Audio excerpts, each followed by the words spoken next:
Cricbuzz Live, India versus New Zealand, end of the first game. India were in the game for a little while in between, but otherwise New Zealand did a fantastic job of defending 175, winning by 21 runs. I know you're going to try and equate with the last over, in which Arshdeep conceded 27. If someone else had bowled runs, would still have gone. But 21 runs is what the margin was. This is how it ended, finally. New Zealand, after 17 overs, was struggling about 138, 139. They finished really strongly to finish with 176. Mitchell got those runs. There was 27 of that last over, 59 of 30. Conway played a wonderful innings through the middle after Fabian Allen had given them a fabulous start with 35 of 23. India spinners were excellent. Washington Sundar 2 for 22 and Kuldeep Yadav 1 for 20. Finn Allen, right? Did I say Fabian Allen?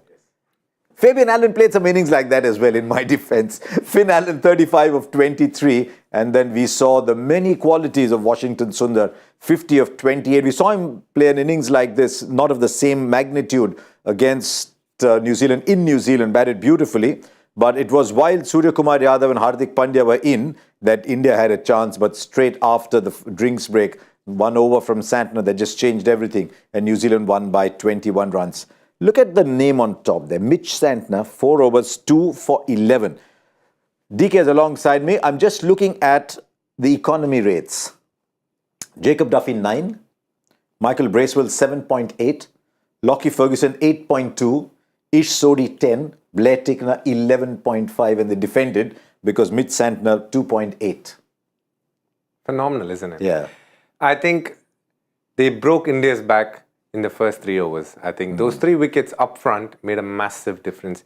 When you're chasing a target, if you have wickets in hand, your chances of being consistently explosive becomes much higher. Yes. Whereas if you lose 3 up front, then you, as you can see, 3.1 overs, when you lose 3 for 15, that puts a lot of pressure. And especially India, you have to say they're batting light with the fact that we're obviously playing 4 bowlers who probably can't bat as much as they should normally. So that puts a lot of pressure on the Indian middle order. For them to go well, you always expect a good start, but that's where Santner, just like you said, bowled a brilliant spell. Bowling 4 overs, 2 for 11, irrespective of how good the track is, because he's a standout bowler. I mean, if you look at the whole game, Kuldeep bowled 1 for 20, but 2 for 11 is a special effort. And you talked about the first 3 overs. There was a wicket there for Duffy, there's a wicket there for Bracewell, and there was a wicket there for Santner. You're making the point about bowling on Duffy. That maybe they could have tried to get one more wicket bowling Duffy early. Absolutely. I think he was swinging the ball well. He was bowling at a decent pace and he was getting genuine outswing. So when a new batter comes in, especially if you remember the spell that he bowled, the last ball that he bowled to Surya Kumar Yadav literally flew and he played a back foot defense and let the ball go through. But Hardik came in the next over. I, as a captain, thought Santner made a rookie error there by not giving him the extra over there at that stage with the ball still hard and new, the ball swinging, and you get a batter like Hardik or Surya who obviously can play spin well, but swing bowling is always something that is hard to face up front, and you want to exploit that. You want to use that. And the fact that he has so many options, and that was something you were chatting about as well. He has so many options in Sodhi and Ferguson and all of that. He could have easily bowled them a little later in the post the power play. And I thought he missed a trick there. But all's well that ends well. I think it was a good day for Santner. His record seems to keep getting better by the day. I know. He's a white ball specialist spinner. A white ball specialist finger spinner. You don't get too many of those. You get a lot of white ball specialist wristies, but you get very few white ball specialist finger spinners. He hardly ever plays in Test cricket.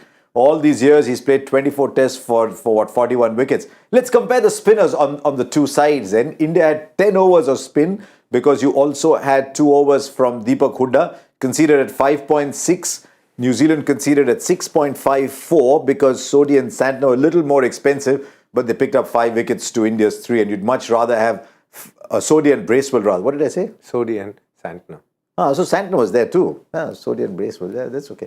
5 at 6.54. So I think I was jumping ahead. I wanted to come to the question quicker. 5 of 6.54 and 3 at 5.6. You're taking 5 at 6.54 any day. Absolutely. I think T20 in many ways is a shadow of the test match format in the sense that when you pick wickets, you curtail the runs, you put a lot of pressure. Unlike in ODI where there is time, even if you lose a few wickets, you have time to come back as a batter or as a bowler. Whereas in T20 and Test cricket, getting wickets is the name of the game, and you could definitely take 5 for 72 ahead of 3 for 56. Yeah, any day. And to think that for a long time we looked at economy rates so much, keep looking at strike rates as well. If you're delivering wickets, you're still worth your weight in gold, whether you're playing across a day or 50 overs or 20 overs. So we'll come back to New Zealand's bowling as we go along. What about India's batting? There were a couple that stood out. Almost inevitably, it was Sky, with a little bit of support from Hardik Pandya, and towards the end, Washington Sundar. That partnership really, at the 10 over mark, they were 75 for 3. Remember, we were talking about getting 100 in the back 10, and you said these two need to bat for a minimum of 4 more overs. They didn't. Exactly. And that was where the difference. 68 or 51 was a partnership that was threatening to erupt. It hadn't yet erupted.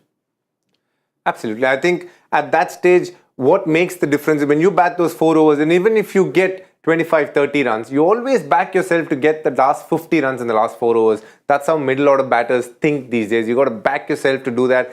And even with the Washington Sundar and the bowlers, backing up with him, he managed to get 30, 35 runs. So imagine 2 batters batting there, you would back yourself to get 50. So that's where they made a mistake. I think Surya Kumar Yadav was a very soft dismissal. I think at that stage, having batted so well, he would know that if India had to win the game, he had to bat through a little longer, till the 15th over probably, with the same intent. But it was a chip shot which literally mattered nothing at that stage. I think Hardik Pandya again was something, it was a matchup that was brought in because Washington Sundar had come in. I think Santner stopped himself and gave it to Bracewell, but Hardik fell for the trap because he felt he had to hit the 6. Yes. That is understandable at that stage because the run rate was getting higher. But Surya was a critical wicket at that point of time. That partnership for 4 more overs would have made the difference in the end. Actually, if you look at what happened the previous over, again, now the over number 11, Mitch Santner concedes 1. So obviously that was the game plan, that we'll see out Santner, as you had suggested in the com box, and attack the other bowlers. Now, if you only conceded 1, you have to attack the next bowler. And the next over is bowled by Ish Sodhi.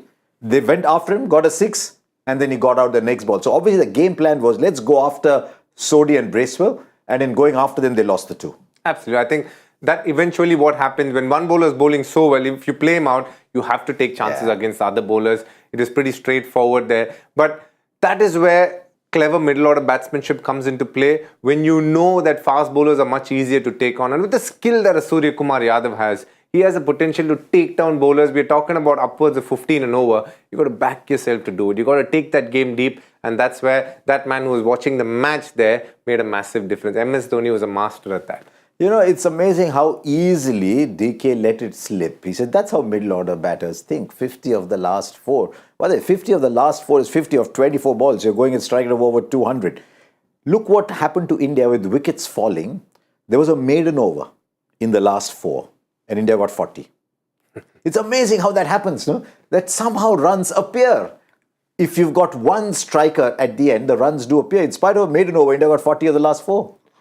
Absolutely. I mean, I completely agree with you. The most difficult part of middle order batsmanship is between 11 and 16, how you are going to face that game. Because 17 to 20 is pretty self-explanatory. You get there and you're going to launch after that. But that 11 to 16 is when the bowlers are taunting you in many ways, throwing the question, saying, if you want, go after me. And that's when you need to know how you need to pace it, and that comes with experience. And as I said before, there was none better than MS Dhoni doing it over a period of time, over a period of a decade probably. And that's what made him really special. Because that one line, I remember very vividly. You got to take it to the stage where the bowlers feel the pressure. And inevitably in the last 4 overs, even if they're bowling that 1 over, they do feel the pressure, and that's when the bad balls come. You can see Harshdeep's last over was an example. He knew the batsman was going all guns. That one no ball was a massive twist in the tail for him. Instead of it being a 15-run over, went for 27. Interesting, very interesting use of the word taunting. He's throwing you a challenge. He's playing to your ego. How are you going to play me? Here we go. How are you going to play me? Wonderful. 11 to 16 is our DK's taunting overs. And no surprise, it was played in Ranchi, where MS was there to watch the game. Big plus for India. And I've enjoyed watching him play for the last 2 or 3 years now, was Washington Sundar. And I believe this young man is a special player because he serves you 2 ways. He seems just like another finger spinner. And yet it's amazing how often he bowls the tougher overs up at the start. But this additional aspect to him, DK, you got the feeling that at number 7, he didn't have the power game for a couple of years. This has come in the last sort of 18 months into his cricket, and that suddenly makes him so much more valuable to any T20 side he's playing for. I think all-rounders are worth their weight in gold. When we speak about Washington Sundar, he's been injured off and on a lot, and that in turn has made him go to NCA a lot. And I know he's worked with Apurva Desai, who's somebody I worked with as well. And when I have the conversations with him, they spoke a lot about how does he improve his power hitting. And you can see the work that Apurva Desai has put in him. And the trust that he has in Apurva Desai is what changed him. He practiced before the IPL. And before he got injured in the IPL as well, he got a couple of brilliant knocks there. Yeah. You can see he's opened up that game in that format where he's taking on bowlers. He's trusting himself to hit those big sixes at the end, which is what power hitting is all about. Not only executing it, but also having the belief that you can do it. That Lockie Ferguson 6 of a 145-kilometer pace bowler to hit him straight down the ground for 6 will give him a lot of pleasure and a lot of confidence as well. But again, when it comes to Washington, he is obviously doing those big sixes and big fours. At this point of time, he's got to do it when it matters most, when the game is on the line, and that's what batsmanship is, and he's going to learn that. There's no doubt about it. Exactly. It's just that he's now acquired that game, as you say, and as I saw it in New Zealand, we saw it here again. He's showing it in flashes, but what he's doing is he's telling the team, he's not yet able to do that in 50 overs cricket, but I think in 20 overs, he's telling the selectors, look, I'm here. I know you like Jadeja, I know you like Akshar, but you know what, I'm here too. And I can provide a similar mix to what they are providing. Add on, I'll bowl in the power play. Tell me a little bit more about Washington. Young kid, is he very curious? Is he very driven? He's still, even though he's been around, he's actually still a very young man. He's, I think, 24, which is very, very young. Yeah. He's somebody who came into the Indian team at a very young age. And he came in, when he was a young boy, when he was playing in Chennai, he was more a batsman who could bowl. But his bowling took off so well because of his height and the ability to do overspin on the ball. But over a period of time, I think he's realized batting is going to be something that is going to add a lot to his game as well. And he's worked on his, he's improved. He played for Tamil Nadu as an opening batter. Now he's a middle order batsman who's working on power hitting. So that tells me he's trying to learn the whole gamut of not only batting and bowling as well. He had a finger injury in the recent past. He had another injury. So he's had injuries which have hampered him. But I feel there's going to be a massive middleweight bout between Akshar Patel and Washington Sundar for that spot in the World Cup team, because that is the one, there's only going to be one spot there, and it's going to be either Akshar or Washington, and that I believe that's going to be a middleweight clash sometime soon in the near future. Middleweight was an interesting one, not a heavyweight clash, but a middleweight clash. I'll end on Washington because I'm very fond of the way he plays his cricket. Ashwin's boots are very big boots to fill. 450 wickets is a once-in-a-generation bowler. But do you see in the next 2-3 years maybe, do you see him developing enough? Because he's got one arm already, which is he can bat. Do you see him developing enough to be a test match bowler as well? I think on wickets like these, which aids a little bit of spin, he's going to be a phenomenal bowler, as we've spoken, because he gets the bounce, and if there is spin in the wicket, he's going to definitely make use of that conditions and the fact that it spins on that pitch. What is going to be interesting for him if he wants to move ahead in test cricket, how does he come on a day one flat track and produce, tremors to the batsman? That is something that's going to come. It's an art by itself, and Ashwin has mastered it. Nathan Lyon has mastered it. The greatest of bowlers have mastered it over a period of time. How do you create opportunities on the first and second day of the test match? At the Ranji Trophy level, he's done it to an extent, but he's been far more comfortable bowling on pitches which definitely assist turn. His biggest challenge will come with more experience. But at this point of time, till Ashwin is available, we do know that Ashwin is going to be the number one bowler. But when Ashwin decides to move on, I think Washington will get his opportunity. And by then, if he's got the experience in white ball cricket and he's able to transfer that in terms of confidence and skill into test cricket, that will mean that India has found a bowler who can definitely bat and give you some runs through the middle as well. Right. India came into this game on the back of 6 ODI wins. The 3 T20s against Sri Lanka before that. There was one that India won by 2 runs, where Akshar defended 13, and one that India lost. Now, again, you started a series losing one. What could India have done here? I mean, remember, India won the toss, so I don't know if they misread the pitch slightly or whether it was just they could have played better cricket. Where did India go wrong? To be fair, I think this pitch was an anomaly. I think this is not the kind of pitch that normal T20s are played on. And I say that only because right from the outset, it assisted spinners far more than it assisted anybody else on on that pitch. So for me, this is an anomaly because with the hard new white ball, it was turning so much, it was stopping so much. It's really hard to get going. And when you have a big score to chase, it becomes that much harder. Yeah. So I wouldn't read too much into this.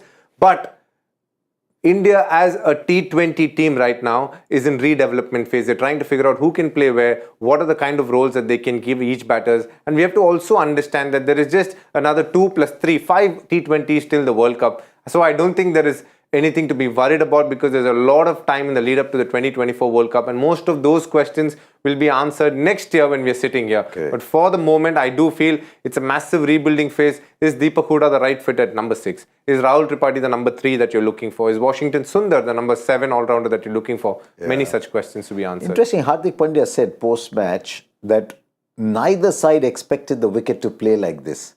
He said none of us expected that the track would play like this, neither India nor New Zealand, and they just utilized the conditions better. But it's interesting, he said neither side thought that this track would turn that much. I thought they had a lovely conversation with MS Dhoni and he didn't tell them enough about it.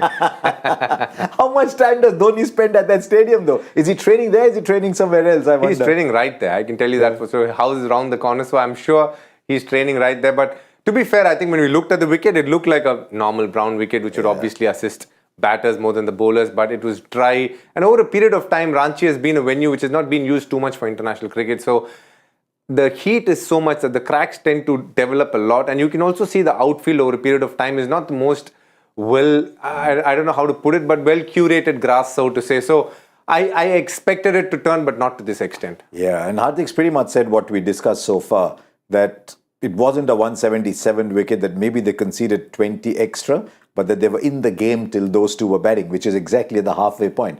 I think 100 in the back 10, if Hardik and Surya build a partnership with Washington to come 100 in the back 10 was not impossible. It never is impossible these days. I think people have chased down much higher scores, much taller scores, especially with dew being a big factor. Yeah. But all of that got nullified with the amount of wickets we lost between 11 and 14. Right, so there you are, the series 1-0. The star today were largely from, the stars were all largely from New Zealand.